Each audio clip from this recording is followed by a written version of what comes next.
李长寿打了一个响指，还是按照第5套留影的内容。玄雅，你刚刚经历了一场大战，此时仙力耗尽，长裙染血，被白先生亲自送到东天门处。我的化身已经在天庭中等候了。灵儿，去弄一些灵兽血过来。哎，白先生模拟一些妖兽的气息，缠绕在玄雅身上。水神放心。当下3人1兽开始左右忙碌。有情玄雅对着一旁的水潭释放仙力，让自身的仙力迅速耗尽。不多时，灵娥带着灵兽血，白泽模拟出妖兽气息混杂入血中，为有情玄雅进行了简单的特效化妆。很快，有情玄雅长发散乱，长裙出现破洞，晶莹的肌肤染上尘埃，俏脸上满是疲倦之感。当他背起火鳞剑匣，当真是让人眼前一亮。灵娥小声赞叹着：“有情师姐好美，那种说不出的感觉呢。”有情玄雅有些不好意思地笑了笑，侧旁李长寿都是看得道心轻晃的。这一次晃大概有3/1000，让李长寿一阵自省，自叹道心不稳。师兄，有情师姐这样去天庭，不会被人怀疑吗？咱们渡仙门呢，本就是人教道场，虽然此时特异点已过多，但现如今有老师庇护，又有白先生在此地守护，渡仙门相对来说算是较为安稳之地了。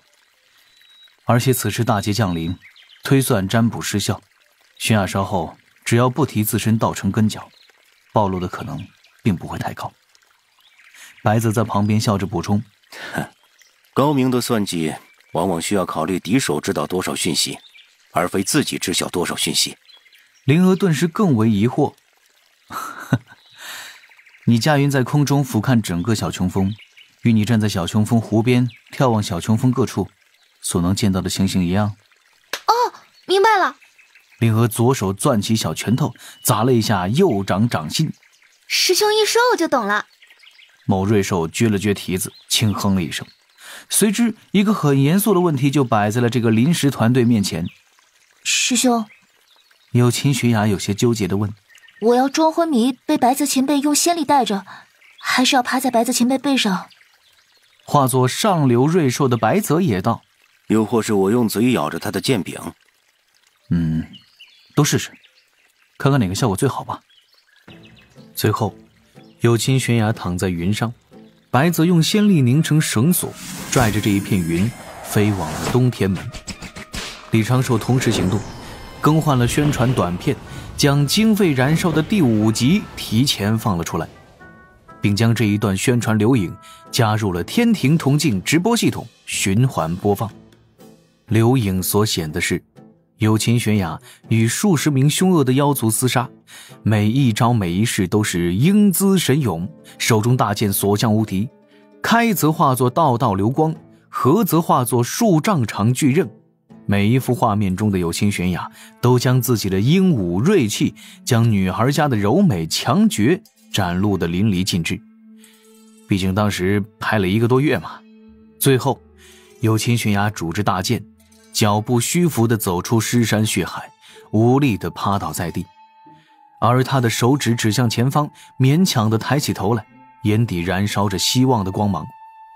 一道阳光照在他身上，他流出的鲜血都朝着前方流淌，流向了他手指指着的方向。一定要走下去。随之彻底昏迷了过去。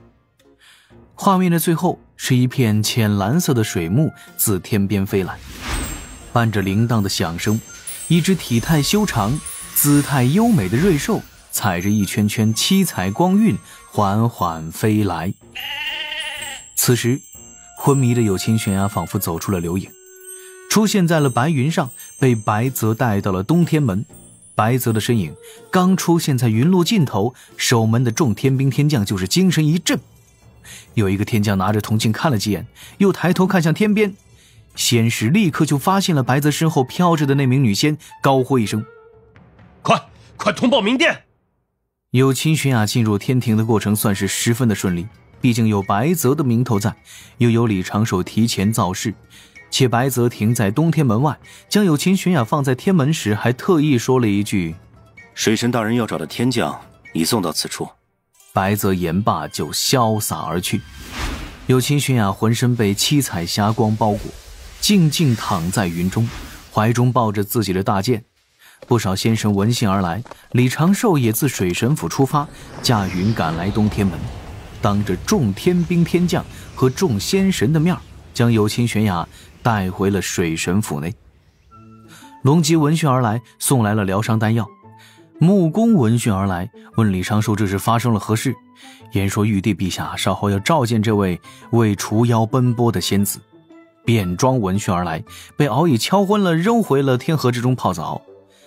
李长寿托付龙吉在旁边照料有秦玄雅，就回了书房中，命人关了府门，谢绝外客探访，不紧不慢地推动下一步计划。这一步走稳了，后续便简单了许多。李长寿休息了半日，恢复一些在太清观中耗费掉的心力，就开启了那支半路躲藏在地下3年之久的人教小法师行指导人。该去玉鼎真人那里拜访还是要去的，稳妥起见，李长寿需要亲眼看一看杨戬此时走的修道路。腾云驾雾不足道，取路玉泉寻金匣。这玉泉山离着太乙真人的乾元山并不远，也就在几家仙门势力的夹缝中。只是玉鼎真人不像太乙真人那般高调，会强势对外警告不得擅闯乾元山。玉鼎直接用阵法将玉泉山封了起来，让外人无法探查，无法感知。李长寿驾云而来，玉鼎真人早有察觉。玉泉山大阵外层凝出了云雾状的大门，温和的嗓音也落在了李长寿的耳中。长庚，请。李长寿缓缓点头，小心翼翼地进入云雾之中。待他飞出云雾，已是在一座洞府前。玉鼎真人身着青袍，对李长寿做了一个道揖，李长寿连忙还礼。正此时，洞内又出现了一名身着红袍的道者。此仙目中含笑，开口就是一句：嘿嘿，这不是玉鼎师弟徒儿的大仇人吗？李长寿的额头挂满黑线，一旁的玉鼎却皱眉道：哎，此事莫开玩笑。哎，是。太乙真人耸耸肩，不过打趣几句，长庚做事必有算计嘛。李长寿叹了一口气，哎，两位师兄可告知了杨戬实情？并未。我那徒儿未提，我也并未为他解答。长庚师弟是为此事而来。不错。李长寿说话间，先是发现了正在后山修行的杨戬。此刻杨戬身体长开了许多，身周已经凝出了浓郁的灵雾，修为进境，当真是有些吓人。我来此地就是想叮嘱两位师兄，切莫让杨戬知晓实情。为何？玉鼎真人略微有些不解。此间我有算计在，我也不想对两位师兄提什么虚话空话，说什么担心杨戬去找西方叫麻烦，是以卵击石。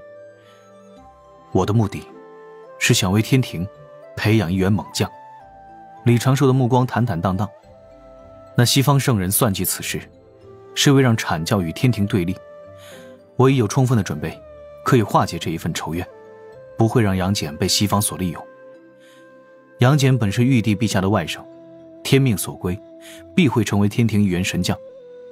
今日能拜入玉鼎师兄的门下，也是他机缘造化，一场福缘。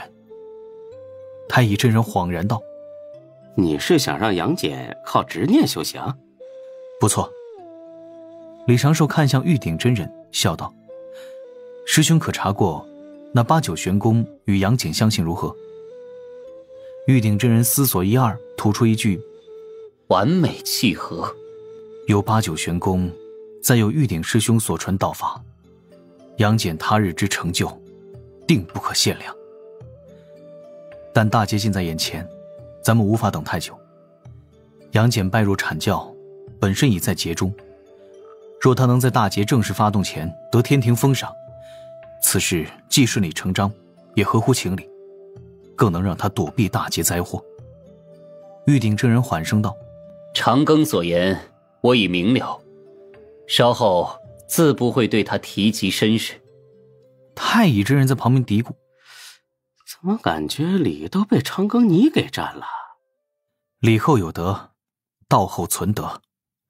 我并未学了德行，自是让太乙师兄觉得我占理了。太乙真人骂道：好啊你，拐弯抹角骂贫道缺德啊！最近去了六道轮回盘一趟。李长寿背着手抬头看天状，某位七情化身好像还对旧事念念不忘，说要出来走一趟。正在撸袖子的太乙真人闻言顿时哆嗦了几下，忙道：你可是说好啊，要帮贫道分担此事因果。一旁玉鼎真人露出几分笑意，待李长寿与太乙真人嘴上分出了胜负，就请他们两个人入内。李长寿此时也见到了正在洞府深处熟睡的小小女童，自然就是那杨禅。心底微微一动，李长寿叮嘱：玉鼎师兄，杨戬此时对其妹应当是无比看重，师兄教导杨戬的同时，也要多关注一些杨禅才是。我定会在意这些。玉鼎真人答应一声，随后目中流露出少许无奈，沉声道：我知长庚你有职责在身，考虑的也比我们深远。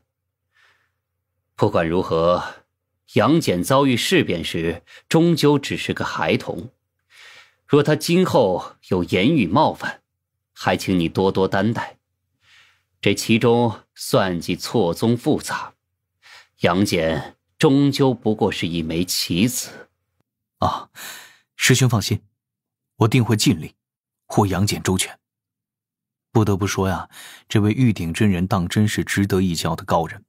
太乙真人突然道：对了，8、9、10年后紫霄宫商议封神之事，长庚，你有点小道消息没？贫道听说我们阐教这次会是大师兄随老师同去紫霄宫。李长寿微微一笑，刚想放点烟雾弹，道心突然有起伏，一缕熟悉的呼喊声传至心底：水神大人，水神大人！文静，80年还没过，怎么突然就嗡嗡了？莫非是有什么急事？事关玄都师兄的修罗场构建工程，事关搞垮西方教，李长寿自不敢大意，心力瞬间拉满，开始双线击操。玉泉山中，李长寿化作人教小法师的模样，与2位阐教仙人聊起了8、9玄功的修炼心得。海神庙后堂，李长寿坐在太极图的虚影下，看着面前有些虚淡的人影。熟悉的血色长裙，未增未减的妖娆身形，那略微卷曲的长发，自称妩媚的神情，让李长寿眉头轻皱。比起孔宣准大姐，蚊子这也太不占优势了。孔宣与文静道人虽然都是凶狠生灵，但是孔宣出身凤族，此时已是有所担当，可称之为一条好汉。文静道人，这位女王大人心狠手辣，本是鸿蒙凶兽，此前不杀人族，纯粹是因为不想沾染业障。万灵性命于他而言，就如同草芥般。若非文静道人能够坏12品金莲，且此时被太清老师推算到，文静道人此时应该是跟金蝉子一个下场才对。水神大人，文静道人盈盈一礼，见李长寿目中神光闪动，莫名就有些紧张了。文静道人忙道：大人您莫怪，属下也是找准机会才赶来见您，绝未被任何人察觉到。属下这就立下大道誓言，证明属下对您赤胆忠心，一片。多年不见，嘴怎么这么利索了？李长寿笑着道了句，文静道人略微松了一口气。文静道人的微笑故意带上了几分幽怨，轻声道：今时不同往日，水神大人您修为突飞猛进，属下之前还有些小觑之心，如今哪敢呢？我修为何时突飞猛进了？不过是能随时借用的人教至宝多了1-2件罢了。水神大人在气质这块一直拿捏得死死的。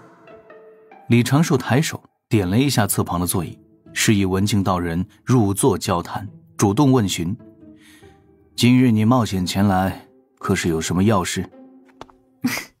瞧您说的。文静道人盈盈浅坐于侧，掩口轻笑：属下一日不见您，也是如隔三秋，想念得很呢。文静啊，你可知自己此时所处的位置？位置？文静道人心底一突，他在李长寿的话语之中听出了警告，听出了不满。不知怎的，文静道人的道心禁不住一阵轻颤。这些年他一直在默默旁观，更是知晓李长寿所做的那几件大事。尤其是北周一战，李长寿显露自身之道，一人灭杀10数头上古巨妖，妖族太子陆压。当日最令文静道人心悸的，还非李长寿突然展露的实力，而是在洪荒传闻中被抹去的那段情形。